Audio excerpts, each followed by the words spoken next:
Shannon. There is no place in our child protection system for indecision.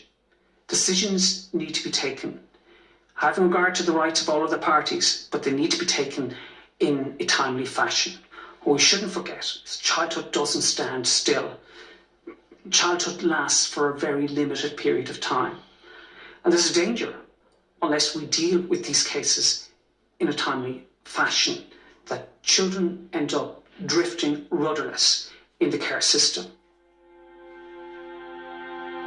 Despite all this, last year it was decided Daniel, at his own request, should again return to the same foster home where he continued to receive part-time support up to recently.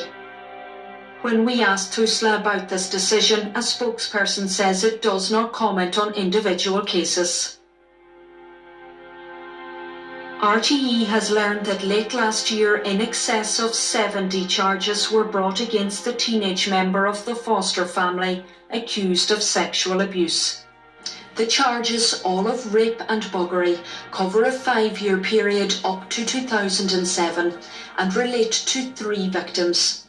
All 3 had received foster or respite care and were under 10 years of age at the time of the alleged assaults.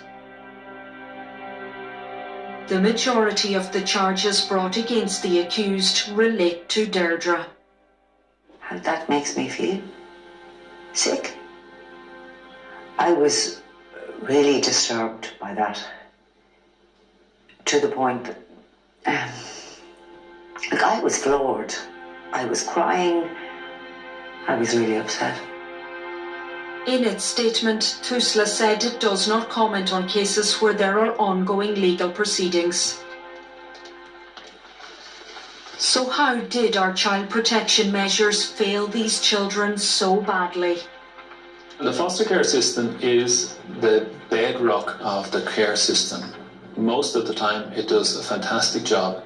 However, it has the potential to go seriously wrong. There's no substitute for good practice. You know, this is not an area where you can say mediocrity is okay. It isn't. One child is too many to be sexually abused in a foster placement.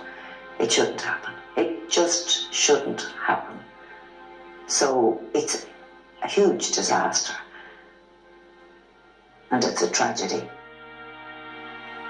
And what do repeated concerns, just like those involving Grace, Deirdre, and Daniel, say about the regulation of our foster care system? We commit in our child protection legislation to take a positive approach to protecting children. If the state fails to discharge that obligation, it is a spectacular failure on the part of the state to protect the most vulnerable of our citizens, our children. Aoife Hegarty reporting there. Well, both Tusla and the HSE were invited to join us this evening, but they both declined. In a statement to Primetime, Tusla said, "We have robust processes for assessing, approving and supporting foster carers in providing a high standard of care. HICWA reviews and inspects our services. In 2015, HICWA found that overall children were provided with a safe foster care service and that the service was well managed, including the management of allegations against foster carers." Well, I am joined in studio by Donal O'Malley from the Irish Association of Social Workers and Catherine Gent, solicitor with Gallagher Shatter. Thank you both very much for coming in. First of all, Donal O'Malley, just to say, how can it be that on the one hand, the HSE and social workers will decide that the credibility of a disclosure of sexual abuse is to be believed, stipulate that the alleged abuser shouldn't be anywhere near unsupervised any of the children, and yet leave those foster children in that foster home for another 4 years? That's not very robust processes, as Tusla just said to us.